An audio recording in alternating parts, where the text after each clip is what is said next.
our future President, VP Inday Sara. We love you and we pray for you, Sara Natix. Maraming salamat.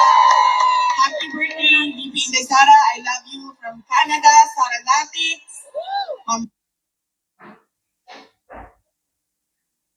Hindi ko makita. From Sara na Movement. Ay, magka-birthday tayo.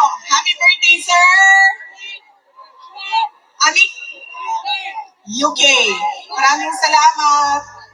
Ano po ang edad ninyo, sir? 58. Okay. Ako po ay 32.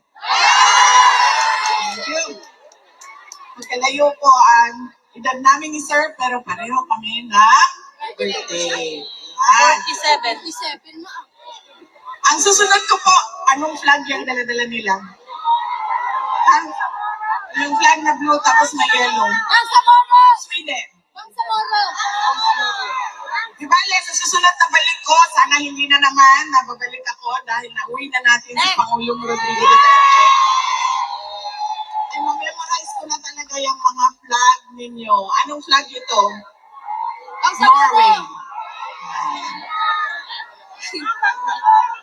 Bangsamoro. Yung red, white, and red. Ay, blue, white, and red. France. France. Ayan. Ang susunod ko po na mensahe ay mensahe po sa ICC na pakawalan niyo na at ipadala niyo na pauwi si dating Pangulong Rodrigo Duterte sa Pilipinas.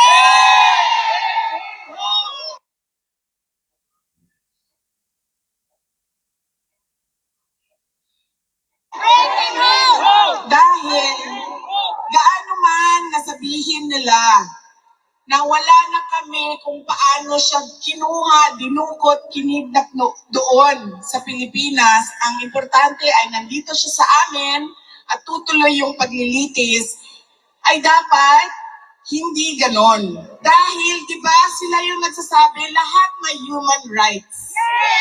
So, dapat ibigay din nila yung human right ni dating Pangulong Rodrigo Duterte na ibalik sa Pilipinas at i-check ng ating mga lokal na korte kung karapat-dapat ba na siya ay ipadala dito sa dahig. Kaya dapat po hindi natin tigilan ang panawagan natin sa ICC to send him home. At huwag natin tigilan ang panawagan natin doon sa loob ng Pilipinas na lahat sa ating gobyerno ay dapat gawin nila, bring him home. Bring him home! Bring him home! Bring him home! Bring him home! Bring him home! Hindi po dapat ipikit ng korte ang kanilang mga mata na sila ay walang jurisdiction sa kaso. Nagsimula sila sa kanilang investigasyon 2 taon matapos tayo umalis sa pagiging miyembro ng ICC. Hindi po pwede yon na kahit kailan pwede ka mag-imbestiga.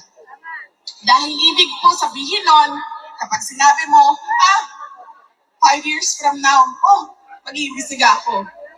6 years from now, mag-iimbestiga ako. 20 years from now, mag-iimbestiga ako. Hindi pwede yun. Dahil ibig sabihin nun, wala nang katapusan. Hahabulin ka pa ulit-ulit.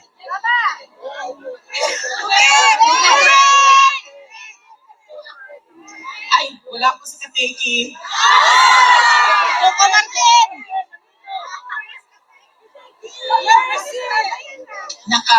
Hindi po naka-duty si Kateki. Ano bang pangalan mo, sir? Coco Martin daw! Coco Martin!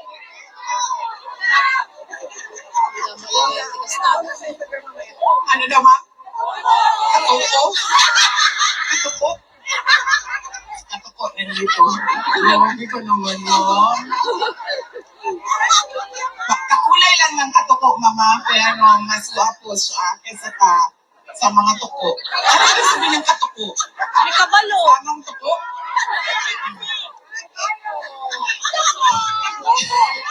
Hindi pwede.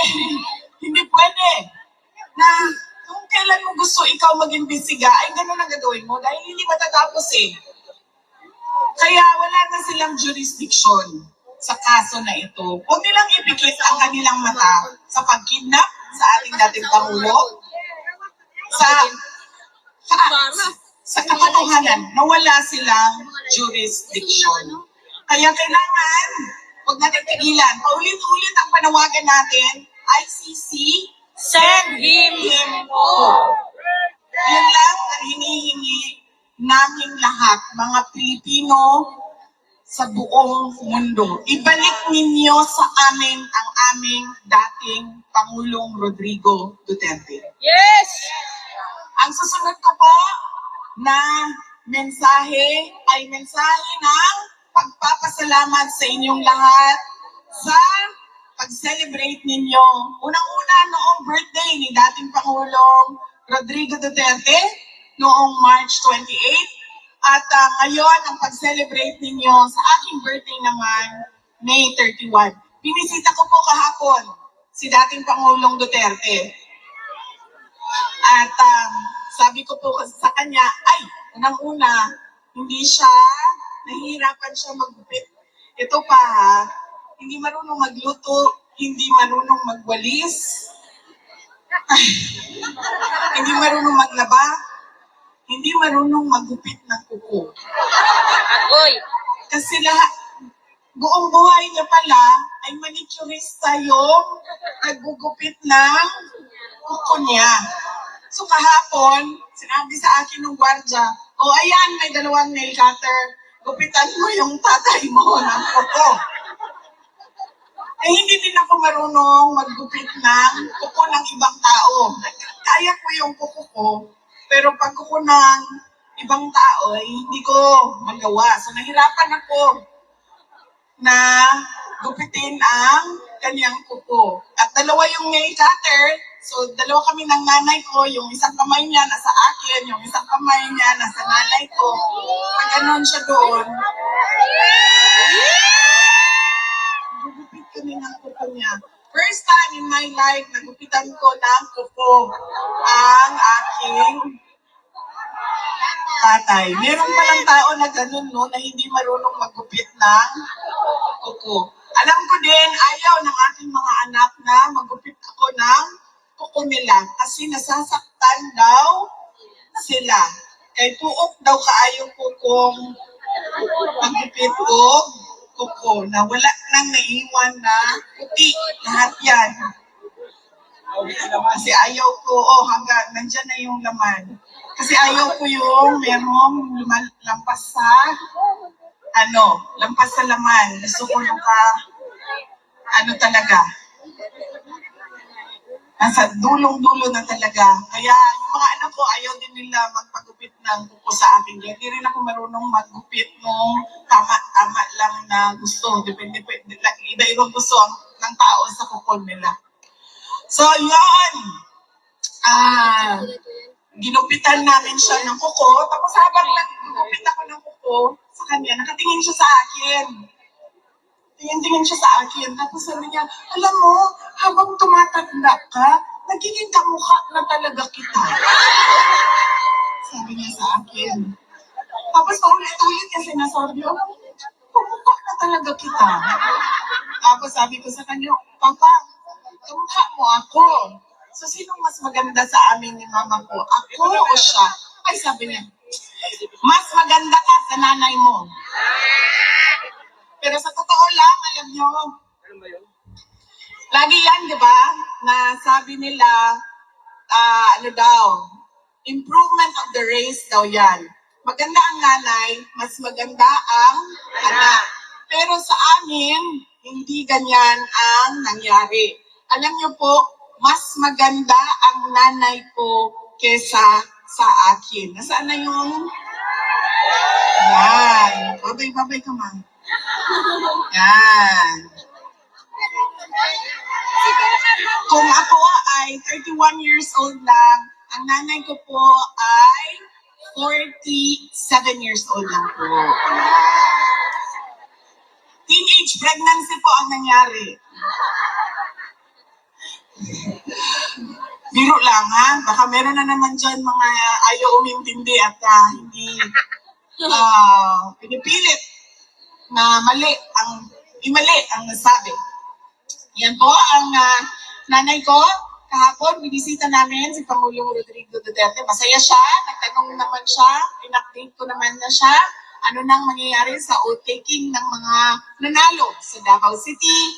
Ano na ang oath-taking ng mga senators? At ano mangyayari sa July, sa August, sa September, sa mga kailangan namin gawin na trabaho sa Office of the Vice President at sa Davao City. Yan po ang mga updates. Pinaabot ko din sa kanya. Sabi ko, kung makapunta ka bukas, ay meron kaming rally para sa iyo at invited ka. Marami sa ating mga kababayan sa iba't ibang lugar ng mundo darating bukas para magdasal, para magpasalamat, at para ipanawagan sa ICC na ibalik ninyo ang aming pinakamamahal na Tatay Digong. Alam niyo po, kayong lahat ay nandito sa the Netherlands, sa iba't ibang bansa sa Europa o sa ibang continent. Dahil, bakit?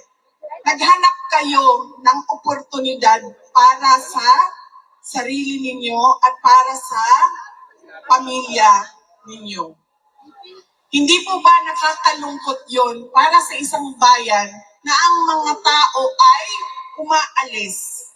Dahil unang-unang walang trabaho. At kung meron ng trabaho na makita, ay kakapiranggot yung sweldo. Walang pabahay na kaya ng mga tao. Walang healthcare. Napakaganda ng healthcare ninyo dito sa Europa. Doon sa atin, alam nyo ba, di ba? Ang pamilya napupuno sa utang kapag nagkakasakit yung nanay, yung tatay, yung kapatid, yung anak. Nakakalungkot na ganun yung bayan natin. Di ba po ba dapat ang pangarap natin, ang vision natin, ang plano natin ay papunta doon sa kung ano yung nakikita at pinunta natin dito sa Europa. Pero hindi nangyayari yun. Dahil unang-una sa ating politika. Lahat na lang puro politika, lahat na lang puro dole out, lahat na lang survival ng isang politiko. At ang kanyang pamamaraan para siya ay ma-re-elect na naman, mabalik na naman sa pwesto, ma-re-elect na naman. Pero kung makita mo, ay napakabagal ng pag-usad ng bayan o kung meron mang nakikita na pagbabago sa ating bayan. Kaya napakahalaga, mga kababayan, na tinutulak natin ang ating mga leaders na ibigay ang karapat-dapat na serbisyo sa taong bayan at sa bayan. Hindi mahirap hanapin, hindi mahirap tingnan, hindi mahirap tanungin kung ano ba yung karapat-dapat. Dahil nakikita natin yan sa ibang bansa. Nakikita natin sa Europe, nakikita natin sa Japan, nakikita natin sa Australia, sa Taiwan, sa Qatar, galing akong Qatar. Nakikita natin. Pero bakit hindi natin nakikita sa ating bayan?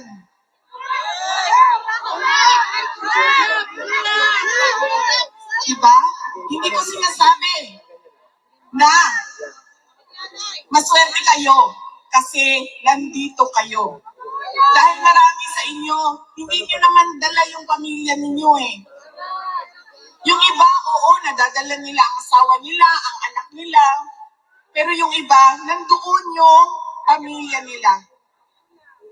At sila yung naghahanap buhay dito, naninigurado na makatapos, makapag-aral yung nandoon, may bahay, may kinakain, may nabibili ang gamit at mga pangangailangan. Kaya kailangan talaga itulak natin at hingiin natin sa gobyerno. Ibigay ninyo ang karapat-dapat at ibigay ninyo ang nakikita namin sa ibang bayan dito sa ating pinakamamahal na Pilipinas. Dahil masakit na kailangan umalis ng ating mga kababayan. At masakit din sa mga naiiwan doon, tulad namin, na wala kaming mapupuntahan dahil wala namang kaming bahay sa ibang bayan, sa ibang bansa, sa ibang lugar. Nandun lang kami, nandoon ang aming mga anak, at nakikita namin araw-araw. Bakit ganito sa Pilipinas? Bakit doon sa ibang bansa? Dahil alam niyo ba? Alam niyo naman kasi nakikita niyo ako. Naglalakad lang ako dito. At kung nagmamadali, nagbabas, nagtatram. Bakit doon sa atin, sa Pilipinas, sasakay ka lang ng bus, bakit parang makikipag-agaw buhay ka? Nag-aagaw buhay ka.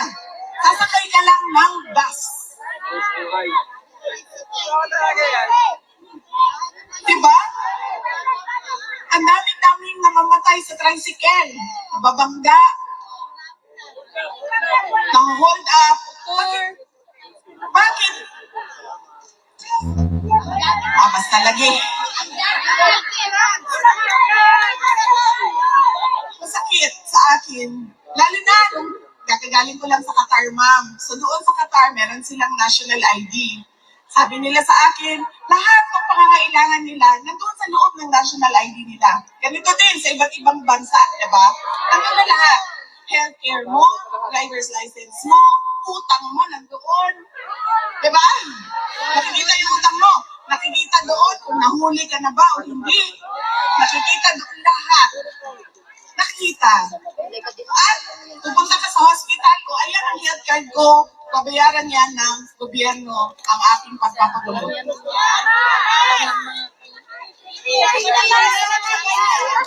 Dito doon sa atin sa Pilipinas, may nagkasakit. Ako, dito, congressman pahingi. Ako dito, mayor pahingi.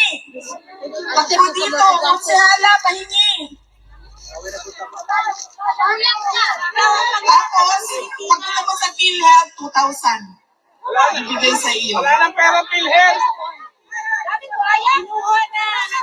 Gusto natin ng mas maganda na kinabukasan para sa ating bayan. Hindi tayo titigil, ICC, balik nyo sa amin, si Duterte. Hindi tayo titigil na paghingi sa ating gobyerno na ibigay ninyo ang karapat-dapat na nakikita namin para sa aming bayan. Dahil nakikita namin sa ibang bayan yon, ibig sabihin, pwedeng mangyari yan. Dahil nakikita namin sa iba.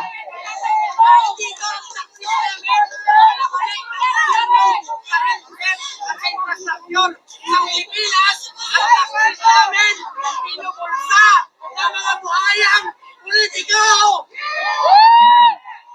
Dito, ang taxes nababalik sa social services. Sa Qatar, wala silang taxes. Baka may mag-isip sa inyo lumipat ng Qatar. Wala silang taxes doon. Walang deductions at all. Pero libre lahat. Dahil, ano ba, ang treasure o kayamanan ng isang bayan ay hindi ang mga politiko. Ang kayamanan ng isang bayan ay ang mga mamamayan. Kaya dapat nauuna ang mamamayan bago ang politiko. Dahil ang trabaho ng politiko ay ibigay kung ano ang karapat-dapat sa bayan at sa mga mamamayan. Kaya huwag ninyong kalimutan sa araw na ito, May 31, pagpapasalamat sa Diyos, pananawagan sa ICC, huwag pigilan hanggang hindi ibalik yan.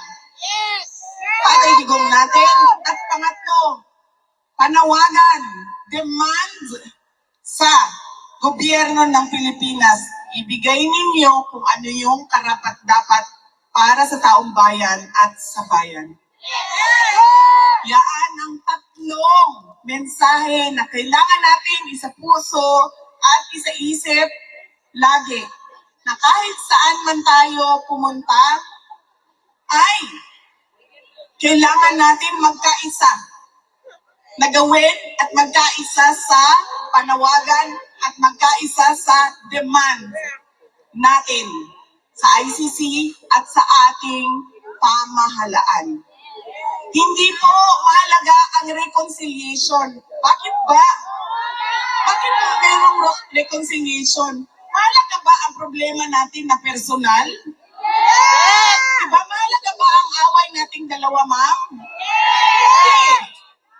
Ano bang pakialam ng mga naghihirap, nagugutom, hindi makapag-aral sa away nating dalawa?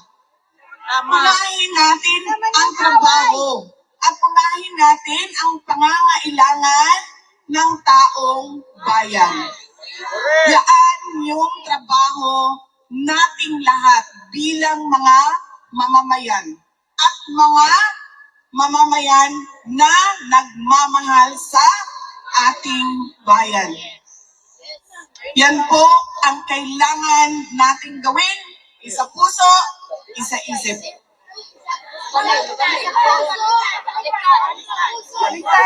Yes, ma'am. Ilagay natin yan lagi sa isip. Ilagay natin yan lagi sa ipasok natin yan sa ating puso. Kaya kahit saan man tayo pumunta, alam natin kung anong sasabihin natin sa lahat ng lahi. Hoy, ICC, unang-una, ibalot nyo yan. Pangalawa, oy, kami pala yun, nasa gobyerno ng Pilipinas. Oy, Naisara, magtrabaho.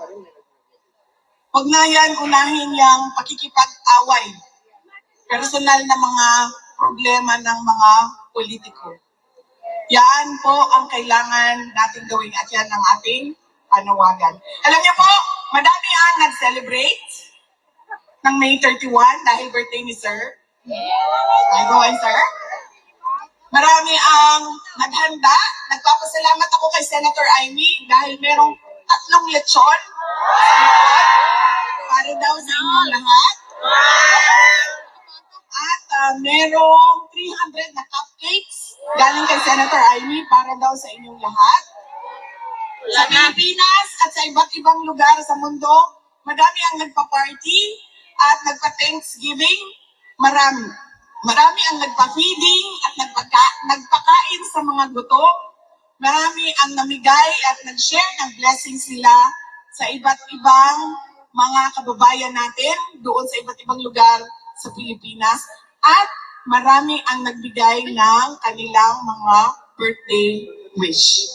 Alam niyo po, ang wish ko ngayon na birthday ko ay ngayong 28 years old na ako. Ano ba sa mga sir and mom? Kanina 32, na naging 31. Ngayon naging 28 na. Pagkatapos ko dito, ay 18 na lang talaga yan, sir. 15 years old. Ngayong araw na 28 years old ako, unang-una, sana ay bigyan kayo lahat ng Pilipino sa buong mundo ay bigyan ng Diyos ng magandang kalusugan, good health. At pangalawang birthday wish ko ay sana lahat ng birthday wishes ninyo para sa akin ay ibigay din sa inyo ng Diyos. Papasalamat po ako sa kasiyahan ninyo sa araw na ito dahil meron tayong sineselebrate pero nalulungkot din tayo dahil hindi natin kasama si dating Pangulong Rodrigo Duterte. Na sana ay sa susunod na May 31 ay makita ninyong naglalakad na siya, nakalaya at maka-attend ng mga birthday at celebration at makabalik na siya sa Davao City bilang mayor ng syudad ng Davao. Yes, ma'am. Sabi nga nung mga Qatar, ma'am, sana naman bago pa sa pag-uwi daw ni Pangulong Duterte ay dumaan siya ng Qatar. So sana din na pag siya ay nakalaya ay pwede siyang mag-program muna dito sa The Hague bago siya bumiyahe pauwi sa Pilipinas. Yes! Mga kababayan, ang lahat ng ginagawa natin ay para sa Diyos, sa bayan, at sa bawat pamilyang Pilipino. Shukran.